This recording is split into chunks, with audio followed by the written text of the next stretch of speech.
Hey everyone, welcome to another episode of Get Baked. Now, what is Get Baked? If you're tuning in live for the first time, Get Baked is a baking show sponsored and produced by BakeSpace.com and Cupcakes Take the Cake. Nichelle, want to say hi? Hello. Hey everyone. So today's episode is going to be on cake and cupcake decorating. So if you have any questions, use the hashtag GetBaked on Twitter. If you're watching on YouTube, or if you're watching on Google Plus, or if you're watching on Facebook, we're going to be checking those pages throughout the entire chat. And if you have a question specifically for our guest, or you just want to say hi and check in, tell us what you're baking today, use the hashtag and we will make sure we mention it on the show. I am Babette Peppa. I am one of the co-hosts of Get Baked, and I am the founder of BakeSpace.com. I want to also introduce my co-host, Nichelle Stevens. Do you want to say hi, and what are you working on? You look so fancy. Yes, hi. What am I working on? Not that much. I am in Savannah, and I'm discovering a lot of the local food here. And I went to this place called Back in the Day Bakery. Ooh. It's really good. They've actually written a couple of cookbooks themselves, so maybe we can have them on a future episode. Hey, Nichelle, are you, because I've been seeing a whole bunch of your pictures about with Savannah and some of the events you're going on to. Are you posting those on Instagram, or where should people follow you online to go check those pictures out? Instagram, I am Niche ST on Instagram, and also I'm posting. I basically created a page on the showstevens.com called Savannah, so I'm posting some things there as well. So. Very interesting. Well, I love how you're like, I'm taking my summer off. I'm exploring. I'm getting some culture. So I love the pictures and all the different venues that you've been going to. I think that's super cool. For those of you who are just tuning in, you're watching Get Baked. We are talking about cake and cupcake decorating today. Now, the two guests that we have are both the co-authors of Hello Cupcake and the new book that's come out called Cake My Day. You can kind of get an idea of their talent. Karen Tack and Alan Richardson are with us today live. Hi, guys. Hey, how are you guys? Where are you guys tuning in from? We're tuning in from Connecticut. Yep. Nice. How's the weather? Beautiful. Yeah, it's beautiful. Yep. We have a nice day today. Is it, because I know in the summer, is it hard to bake in Connecticut during the summer because of the humidity? Not if you have air conditioning. That's only someone from California would say, because I'll go to a place like that, or Florida, and I'll be like, this humidity, or Savannah, I cannot handle it. I do not want to spend one moment in the kitchen. No. But no. I guess your house comes. We live in like an 1880 house, so we have no air conditioning, no heater, no nothing. No heater? We have one heater in the living room, but it's like this teeny tiny heater, and it just kind of, we hope that it goes to the rest of the house. You have to leave it on for like 2 hours so the rest of the house gets warm. But it's California. Yeah. What do we need to get heaters for? So now, do you guys know Nichelle? Like, have you guys met before? Oh, yeah. Yes. Yeah. We met at a cupcake meetup in Queens, and probably like maybe 10 years ago? 2007, I think. Okay, 8 years ago. And I remember when our first book, Hello Cupcake, came out, and we launched the book at the M&M candy store in Times Square. Yes. And you came to the event. That was fantastic. Yeah. It So was a madhouse. There was a it was a madhouse. Is that M&M store still there? I don't know. There. I think so. Okay. Now I want to check. My producer says I should check my. I don't know if you guys can hear me or if it's a little bit low. But if it's a little bit low for you guys who are watching at home, let me know. Just put the Get Baked hashtag on Twitter and just let me know if it's totally cool or if I should adjust. Do you guys want to tell us a little bit about your background and how you two came to be? Were you friends before? Had you guys written other stuff? Can you kind of walk us through a little bit of that? Well, I'm a freelance food stylist, and I've been food styling for, I don't want to really admit, but over 20 years. And the first time that I met Alan, I was completely intimidated by him. And it was a Christmas cookie photo shoot, and we just hit it off. It was so much fun working with him, and I had admired his work, and then we seemed to get paired up over the years doing kind of these whimsical baked goods, whether it was cookies or cupcakes and cakes. And well, you know, when it comes to doing silly kind of decorating, a lot of photographers and food stylists are kind of hold back from it, or they're a little bit scared of it. And I think a lot of art directors found out that Karen and I would have a lot of fun with it. And we took it on as a challenge, just like anything else we would do. Yeah. We just tried to do it as fun and as beautifully as we could. And so a lot of art directors started putting us together for their magazines and their covers and things like that. And we kind of got this reputation of we would take on anything. So, but then I would say after we'd been working together for about 12 years, I had written a couple of other cookbooks, one on Chinese cooking, one on Italian cooking. Karen came to me and she said, "What about me? I'm next. I'm next." In a voice just like just that. like that. But actually, when she said to me, "Let's do a cupcake book," I was like, "All right, Karen, your mom will buy 200 copies and that'll be it." Right. Little did we know Nichelle was out there driving business our way. So, but things took off right away. I mean, we knew within 6 months after the first book came out that we were going to be working on cupcakes a long time. And it's been so much fun. I mean, who doesn't love a cupcake? Yes, I would say one of the things that you do to stand out is that you don't take yourselves too seriously, and that may be one reason why you guys work well together. And then also with all of your books, this is your fourth book or third book? Fourth. That's what I thought. I was right the first time. How did you think of the concept of like cupcakes, but it's also crafting? I mean, I feel like you've created a new genre of having fun with food. So yeah. Well, I mean, I have a food background, but I'm not a pastry chef. And Alan is an excellent cook, but it's very artistic, and I think that I'm intimidated when I see some of these gorgeous cakes and desserts that are pristine and perfect and completely smooth.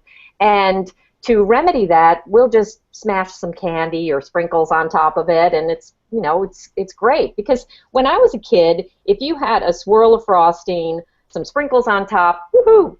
That was fancy. And because we want to make something special, you've got all these great candies and cookies and snacks out there that we're using that as our decoration. And with a few changes, it can become something magical. And in the beginning, when we started writing recipes for magazines and creating cupcake ideas for them, we realized that it would be hard to teach people a fondant class or a gum paste class or all these advanced sugar artist techniques. And we needed a shorthand for communicating how they could create the same kind of things we were doing.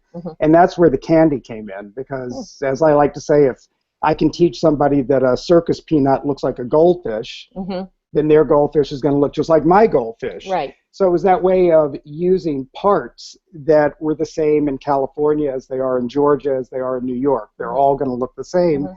And that gives people a high success rate, which makes us happy because people send us their pictures and we know they can do the projects in the book. So yeah.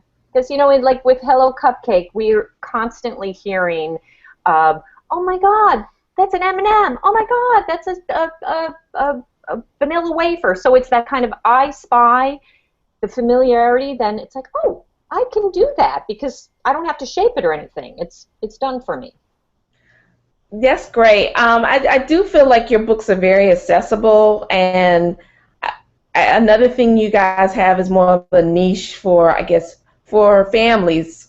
Kids and adults probably purchase your books more than maybe single 20-something-year-olds. But I don't know. Sometimes we get a lot of college kids that are, making them in their dorm room because, again, you don't need all this special equipment. And we like to preach, we're so lazy sometimes that you can go out and buy pre-baked cupcakes that are just unfrosted and go to it. You don't even have to turn the oven on.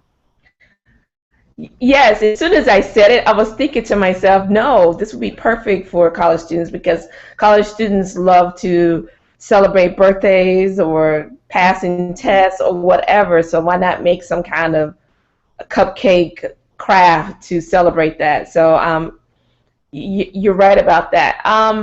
As far as we normally have people who are bakers that watch the show, and one thing about it is a lot of people also want to know about how to get a book deal. So you guys were working kind of in the background with other people's books, but when you pitched the idea of doing the first book, because even then, I pitched the Cupcake book, and people are like, cupcakes are fad, it's going to be over soon. So how did you break through?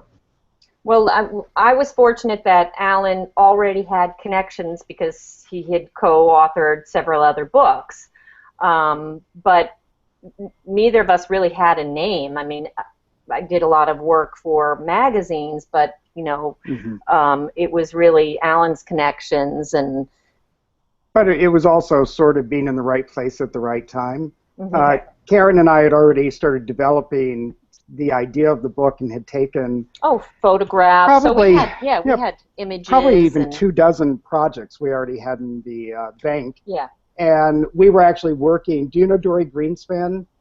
Yes. Dory Greenspan? Yeah. Do we know Dory? The whole world. So we were actually, I was photographing and Karen was styling her first cookbook, the Baking From My Kitchen to Yours. And her editor, Rux Martin, was there. And I had worked with Rux on a few other books doing photography. And Rux came over to me because she knew I had done this Chinese book with Grace Young, The Breath of a Walk. And I guess she was like, well, what's Alan working on? Maybe he's going to Morocco or South Africa next or something. And she's like, well, what are you working on, Alan? And I said, well, Karen and I have actually been working on something kind of interesting if you want to see. And so I popped up some of the cupcake images on the screen. And can I say Rux is a little bit of a snob about food? Well, she's used to, very high-end baking and cooking and, She's used to Jacques Pepin and Marcus Samuelson and Dory Greenspan. She wasn't ready for us. So she looked at the pictures on the screen and she goes, ew, disgusting. I have to have it. And then she says, I have to have it. Yeah. Oh! And she bought the book on the spot. And we were like, wow. Yeah. Okay. Yeah. So I don't think any of us really knew until a year later when the book was out and it had a print run of about 200,000 and it was sold out before the book launched. Wow. We knew something was up. So that's like being in the right place at the right time. I mean, the planets aligned for you guys in such a cool way. That is amazing. Now, everyone asked Nichelle this, and they ask me it a lot. They say, "Are cupcakes dead?" And we're like, no, it is not. If anyone is watching at home, if you want to use the hashtag to chime into that conversation and let us know if you think the cupcake is dead, we definitely want to hear. What's your take on those? No way. I mean, are brownies dead or cookies dead or is cake dead? No. I mean, it's just we always said that when we were doing our demos that the cupcake was kind of like the little sister of the cake that is finally getting some attention. She's always been there. It's just she's been overshadowed by the cake. So she's not going anywhere. No. Now that she's out of the box. No. There's just so much animosity towards it's like if you like the cupcake, then you're like one type of person, and if you don't, you're like cool and awesome. It's like it's interesting because we just finished doing the cake book, and we've been doing a lot of events where people come in and they watch us do the cakes, and I ask them, what do you guys think about cakes versus cupcakes? And they usually just look at me and say, they're both good. So I think people, if they're crafters and if they're bakers, they're just in the idea of creating and making something really beautiful. You know, they don't care what the size is, you know.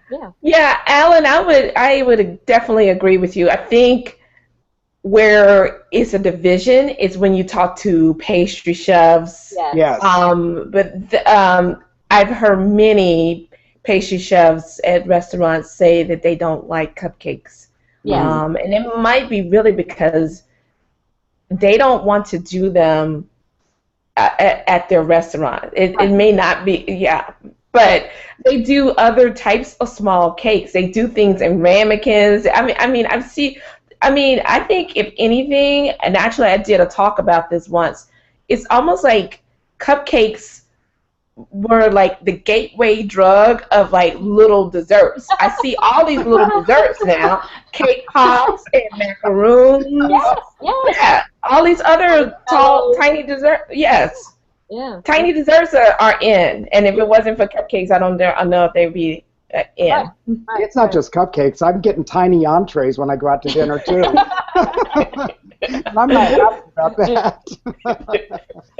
It's the whole tapas phenomenon. We're serving it tapas style. I'm like, you mean cheap and small, or expensive and cheap for you? That's what it is. Oh my. But I also think that cupcakes, there's back to the restaurant end, that there's more of a casualness about a cupcake where it's like, it's a cupcake, you know, you can eat it with your hands, you peel the paper off, so maybe that's why the restaurants aren't wanting to, they want to still keep it upscale, but I don't know. We did find there were huge differences in how you decorate cupcakes and cakes, though, when we started working on the new book. We were surprised at the directions that we got pulled once we started doing the cake book. Because when you're dealing with the cupcake, you've got that little tiny piece of cake to deal with, and it's got a specific size and a shape that kind of defines what you can do with it. Right. But when we started working on the cake book, we realized that the sky's the limit. I mean, you're really only limited by your baking pan. Yeah. And so we just started exploring all the different kinds of baking pans and shapes and things that we could make. But then we also found that because the cakes were bigger, the decorations had to get bigger. So whereas on a cupcake we're using a lot of M&Ms and jimmies and sprinkles on the cakes, we're actually using Twinkies and pieces of pound cake and stacks of cookies because we needed bigger elements on top of the cake. No tapas for us. No tapas. So with the cake book, you have, I guess it's more like large scale art pieces now. So what would you say for someone who gets a copy of Cake My Day? What would be some of the things that they would need to have in their home, or would you say that they need to go out and get to for some of their recipes, or for some of the creation, should I say? You mean in terms of tools? Tools. I'm sorry, yeah, and tools. Room in your refrigerator and freezer. Number one best tool is your refrigerator. Yep. Okay. Yeah, just because you're working with the larger cake and we've cut them, and just that cooling down process with the frosting, I think is essential. But we use Pyrex bowls, but we really tried to keep it to items that people already have in their kitchen. We didn't want to send them out to the craft store to get this weird shaped pan, or so that was a challenge for us. Right. But once we got into it, it was like, oh, this, and if you cut this and you sandwich it together, you get this, and just ran from there. We always have a conundrum when we're teaching, because like we were teaching at a cooking store yesterday, and we keep saying to the class, oh, you don't need to come to this store to buy anything. And the owner of the store is standing there, and I kept having to apologize to him and say, I'm sorry, but I want them to use what they've got at home, because it's about using everyday things. We don't really believe in specialty items for decorating. That's good to know. Keeping room in your refrigerator, so eat a lot of the stuff, clear out your freezer, and then start making your dessert. It sounds like that's the biggest thing you have to do. Did you guys find a lot of fails, as you were building stuff, did you find some common things that maybe home cooks do when they're trying to do these kind of creative cakes that you came up against time and time again? Any insights you have into those? Well, I think the main thing we tell people is you have to make sure you have a really good firm cake. You know, a lot of times people will want to make a scratch cake because they don't want to get into the cake mix. And that's great, but it's got to be a firm cake. I mean, you're putting a lot of candy on it. You're pushing straws through 2 different pieces of cake, and you don't want it to fall apart. So the structure of the cake is really important. And then the other thing is the frosting. You know, if you don't have a really good, chewy, sticky, I mean, that's your glue, man. If you're not, if that's not nice and sticky, it's not going to hold the decorations in place. Yeah, because we don't have the fondant that a lot of people are putting on their cakes, which is beautiful, but I wouldn't even know how to shape something with fondant. There'd be fingerprints in it and scratches and everything. But again, it's that refrigerator, right? Because you've got your firm cake, and think about it. Your cake. I mean, we're not talking about huge cakes either. They come to room temperature very quickly. So it's like, oh, people will say, well, I don't like cold cake. Just wait 15 minutes before you cut into it. Right. And it's good to go. I think the most important thing we teach people in class too is to work clean. The biggest mistake I see people making when they're decorating is they won't clean off their offset spatula, and they'll go back and start doing something else with it. And then they wonder, well, why did I get chocolate on top of my pink? You know, well, you didn't clean off your spatula. Or they won't keep their candies and sprinkles separated on the counter, and all of a sudden their white sugar has, you know, purple jimmies in it, and they're not understanding why it doesn't look right on their cake. So it's that idea of being organized and working clean is really important if you're going to have it look the way you want it to. So it's like setting up a mise en place for your cake crafting. And in fact, I remember seeing a blog post, I think on Serious Eats. They had a great idea of basically using, you know, cupcake liners to put, you know, different things in. So you could do that, you know. So you can work clean. And I've done that with the offset spatula, get crumbs on it, and then the crumb, that couple of pieces of crumb would just mess everything up. So I know about that, keeping that offset spatula clean. You know what, another really good thing that I think people should do, whether they're following one of our recipes or any recipe, is read the recipe first. I think a lot of times people are like, well, I got my shopping list, and then you're chopping along and it's like, okay, I'm going to start cooking, but I didn't read the rest of the recipe, so I don't know what I'm coming up to. And then, oh my God, it's my garlic's burning. Or if you just know what's coming around the corner, I think you're that much farther ahead, if you know, organizationally wise. Is that right? I don't know, but it sounds good. But read the recipe. I think Babette is going to show some of the stuff you've done. But I'm just curious. Working with the cake, if you were to do a cake from scratch or even a cake mix, you would probably make the cake the day beforehand and then basically do the cupcake crafting, because you can't really cake decorate with a warm cake. Right. Is that correct? Right. Yeah, and that's also, again, like you were saying, the mise en place, that, you know, anything that you can do in advance, because like anything, just because it's easy doesn't mean that it might not take you a bit longer to do. I mean, those two are two separate things, and that anything that you can do in advance, whether it's even tinting the frosting or cutting up your candy or crushing your Oreos for that, you know, texture, do that the day before. Or, you know, your cakes, you can make your cake and you can freeze it, because again, once you get it out of the freezer, it's just going to take about 15 minutes to thaw, and then you can start decorating. Because we really are all about that fun. We want to get you decorating right away. What inspires you? I know you guys seem to be inspired by, obviously, other candies and desserts and animals, definitely. But what about pop culture and stuff like that? I mean, and then my second part of the question, if you use anything that is somewhat trademarked, do you have to get permissions and whatnot? That's a good question. Mm-hmm. You know, we clearly we love our critters. You know, when we're working on a book, we're like, what animal have we not done yet? You know? And the only one that's really hard to do is a cat. Yeah, yeah.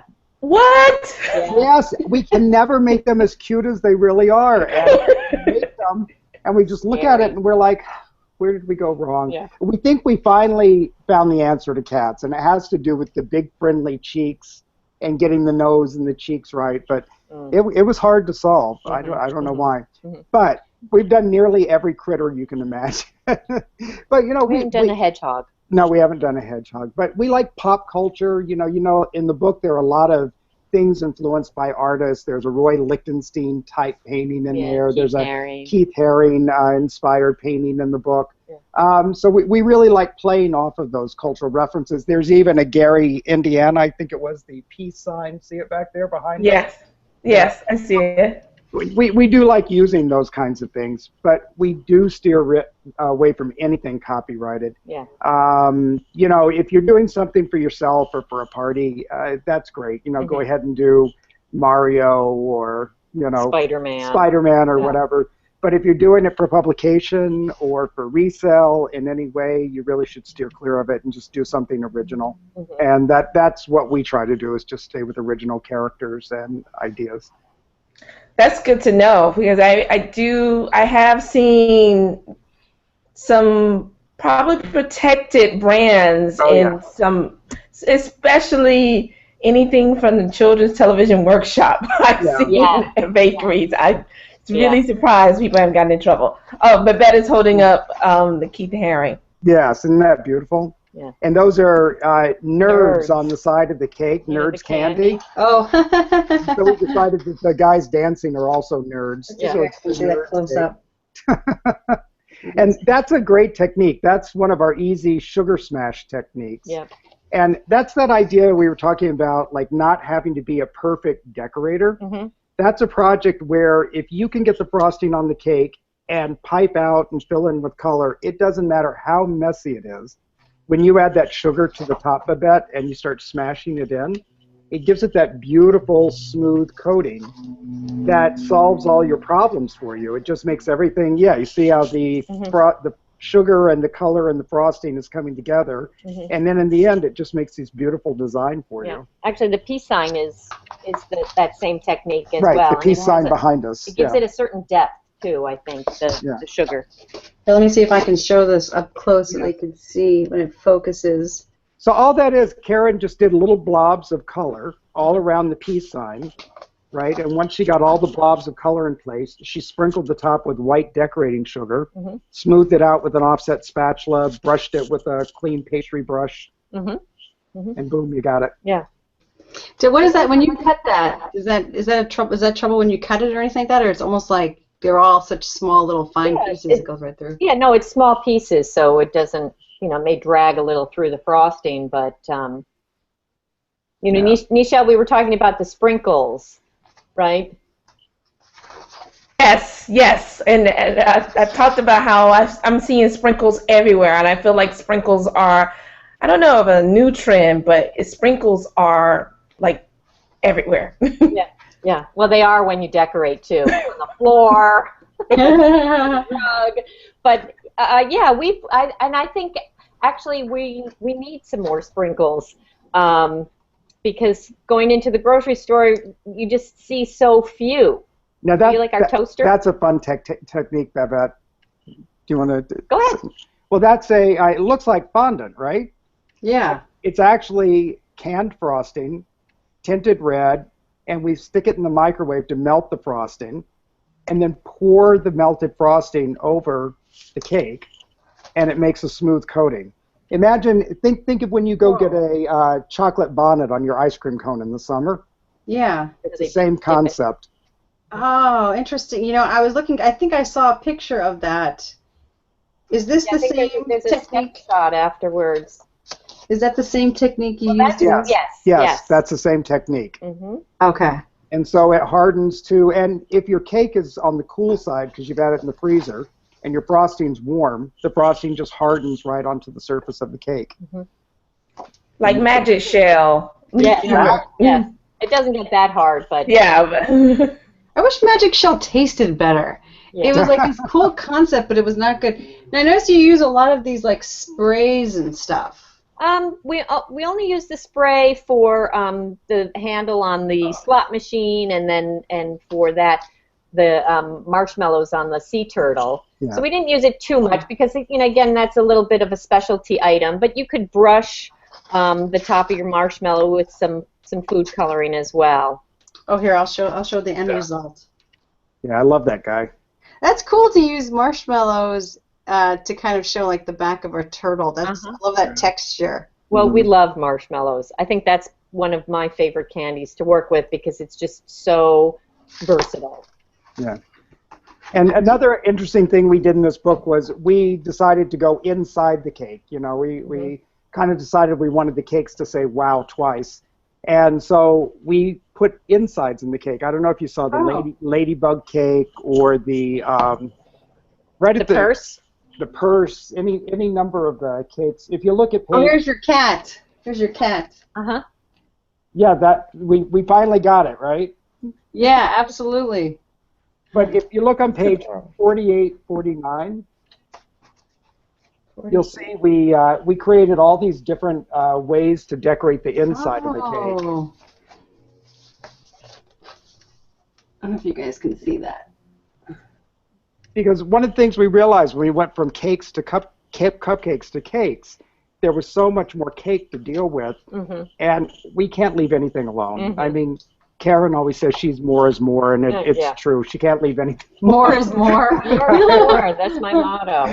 So, we came up with these ways to make the insides, and some of them are as easy as we've been seeing all these polka dot cakes on Pinterest.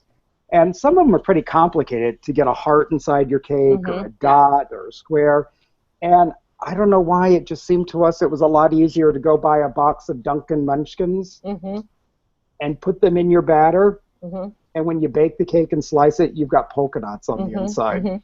Now, how does That's so clever. Yeah, because they're already baked, they're already cooked. How does that affect when you bake it? They don't get overbaked or anything like that? No, you're just baking for tops 45 minutes, and the batter by the time that's cooked, your donuts are fine. You look at page 47.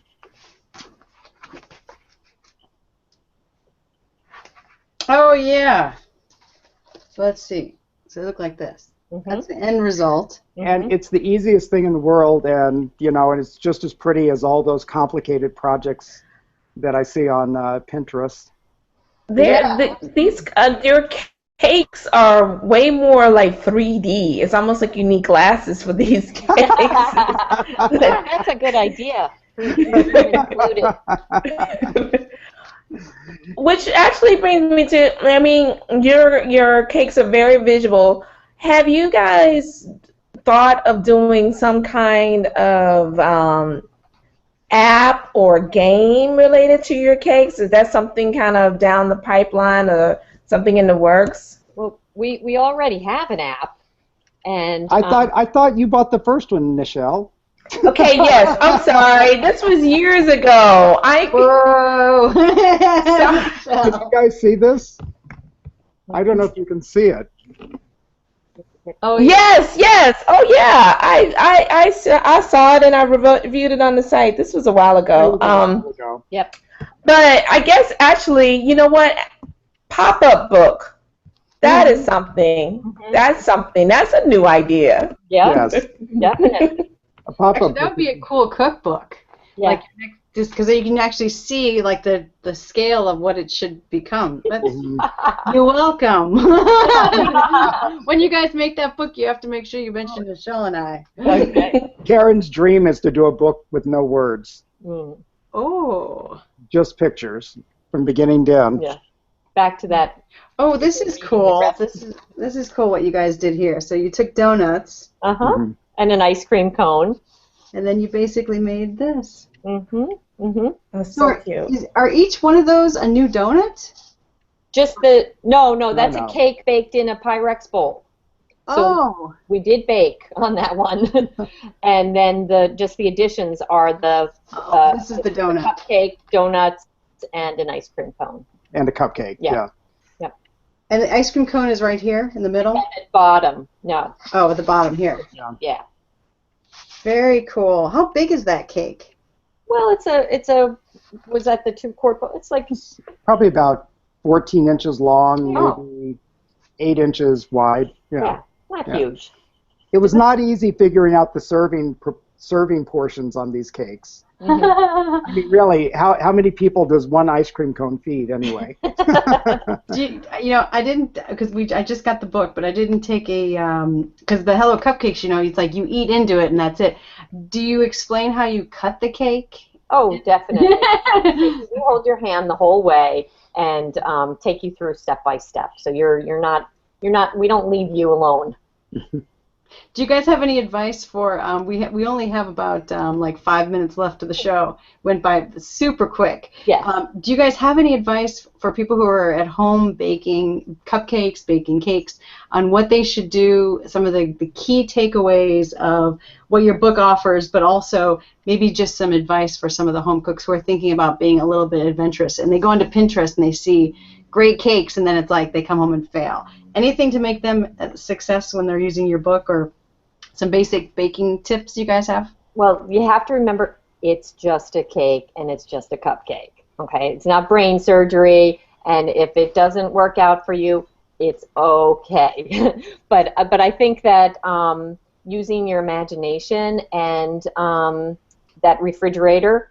And I think being willing to do something more than once. I think a lot of times people will take on a big project for a special occasion, and they'll make a really adventurous cake the first time they've made it for the special occasion, and they haven't given themselves a chance to learn what might go wrong or what they might need to do to make it work better for them. Right, and because we do use, the cake mix, I don't think that our readers have this as much of a problem, but it really, with baking, you really do need to have to follow the recipe, because there's a certain science involved there, and if you start substituting before you really know what you're doing, you're already setting yourself up for disaster. But it's fun, get people involved, and a lot of people say, oh, well, I don't like M&Ms, so I'm not going to make that. Well, there are so many other candies and suggestions out there. We're always saying, use your Rolodex for your candy, put your candy detective hat on, and figure out, well, if you can't find this or you don't like this, substitute it with something else, because that, for the decoration, that's not a problem. Right. And I think most of the projects in our book are at a level that some are more challenging, but honestly, we did this class yesterday, and 2 different families came up to us afterwards, and they had their daughters in tow, and I think the little girls must have been one about 9 or 10 and maybe 12 or something. Yeah. And, the parents are pushing them to show us their phones, and they pull out their phones, and then it's like cake after cake after cupcake after cupcake, all made from our book. And they are so proud of them. They're like showing them to us. And we're so proud. And we're so proud, you know. And it's just fabulous to have that kind of effect on people, and to see how once they take it, they take ownership of it. And I can't tell you how many of those kids say to us, I want to grow up and do this for a living. I want to go be the eater for all those. I want to be the Any candy people should not try? Like people, or you've had really hard time with, that may make people, it's like too sticky, it's too hard, it doesn't stick. Any advice on like what to stay away from? The refrigerator with certain candies, like a taffy, like a Laffy Taffy, if it's a really moist, that's going to be really sticky. And things like M&Ms, the coating on them will actually get bloom in the refrigerator. They're not going to look so great the next day. So there are certain things that can't go in the refrigerator. Right. Cotton candy. Do you guys think once you actually frost the cake, should you serve it as soon as possible? No. Okay. I mean, no. I think you can refrigerate it. I mean, that's kind of like that barrier keeping it fresh. I can't tell you how many times we get sent email questions like, how many days in advance can I make my cupcakes before the event? And we think, well, we did once leave some in the freezer for about. I mean, cupcakes are different because they obviously go stale quickly, but a cake, you've got a day or two. Yeah. I'm impressed because I always was a huge fan of Hello Cupcake, and I loved just the concept of that everyday folks. I was just watching the movie Julie and Julia, and when she made the book, The Art of what's the book called? Mastering the Art of French Cooking. She says that she wants it so that anyone at home without a maid, without this, without that, can actually, I mean, it seems kind of weird to say without a maid now, but because very rarely do we all have in-house maids, but... we don't? Yeah, no, I know. No kidding. Oh my gosh. Is that why that candy is still on the ground? I'd pay anyone to come clean my house. But I love how all of the recipes seem like achievable, like anyone can do them. I love that you also combine some cake mixes, because I think people who are just starting in baking, they're intimidated by, because there's like a twofold thing. What happens, I think, in baking is you're going to bake it and see if it works, but then people taste it and then judge you on if you're a good baker or not. And sometimes they can't tell if it's a cake mix. So your ego, it almost is better if the cake is good than if the cake is scratch, just because you don't want to be the one person who they're like, your cake sucks. Don't eat that. And like the only thing at the table not being eaten. It's super embarrassing. So I think what you guys do is you guys sort of help people elevate their baking to another level. So you have definitely done your contribution to the baking world. Thank you. Yeah, no, absolutely. What is next for you guys after this book? Oh boy, we've got a couple of things in the works. Right. I think we want to go back to cupcakes for our next book, and so we've got a couple of cupcake ideas that we're working on, and we can never get too far away from cupcakes. Sure. We just love them. Yeah. We love them. Yeah. Is it that the community who likes cupcakes, they're just so passionate about it that it's like they always want more? Or what's the draw? They're so cute. I think it's that. I think it's mostly it's the cute factor. They're cute. I mean, they're so cute. They're fun for us. You know, when we finish a project with a cupcake, we sit around going, "Oh my God, look at that!" Oh, and then they'll backslash. We're our own best audience, by the way. You guys are hilarious. Now, where can people find you online? Where's the best place to hang out and stalk you guys? HelloCupcakeBook.com. Yep. And we've got a blog. We actually do new recipes online every week. And we do 3 or 4 posts a week, but at least once a week we have an all-new project on the blog site. So that's the best place. They can follow us on Twitter at What's New Cupcake. Yep. Pinterest at What's New Cupcake. We have the app. Yeah. They can see us there. How's the app going? The app is going great. Yeah. I mean, it came out. It's distributed well over 1 million units now. I noticed that the first day it came out, it was on the suggested, because I follow the app. I follow apps in the food section, like a hawk. And it was on the suggested list when it first came out, and I was like, holy cow! Well, so did that help boost a little bit of the? Well, I think it was chosen by Apple as the food app of the year it came out, and so that boosted it a lot. A lot. Wow! So yeah, that kind of support, if you can get it from a community like Apple, it makes a huge difference. Yeah. It's just like when a book comes out, if you can make the New York Times bestseller list, woohoo! Yeah. That's cool. Well, we're going to be following you guys. Will you guys come back? Maybe we can do like a holiday, maybe a holiday baking show. Would that be kind of cool? Because we do have a holiday one in September, And we have another baker from Alaska who is a regular on our show. Yeah. She's going to be on showing some techniques and stuff like that. Maybe we can have you guys show a technique. We'd love to. That would be a blast. We'd love to do that. Okay, let's do that. I'll send you guys an email and follow up on that. It's in September. I forgot the date. For those of you who are watching at home, we want to thank our guests for joining us. Obviously, Nichelle had to leave early because she has an event that she's going to. So if you saw her little screen pop out, she had to Vamonos. But we will see you. We don't have a show next week, but we do have a show. Our next show is the 28th of June, and it's on summer pies. So if you have any summer pie recipes you want to share with us, use the hashtag Getbaked, and we'll show it on the show. Thank you so much, you guys, for watching. Go to BakeSpace.com if you're looking for recipes, and we will see you guys soon. Thank you, Karen and Alan. You guys were fantastic. Thanks, Yvette. Bye-bye. Bye, guys.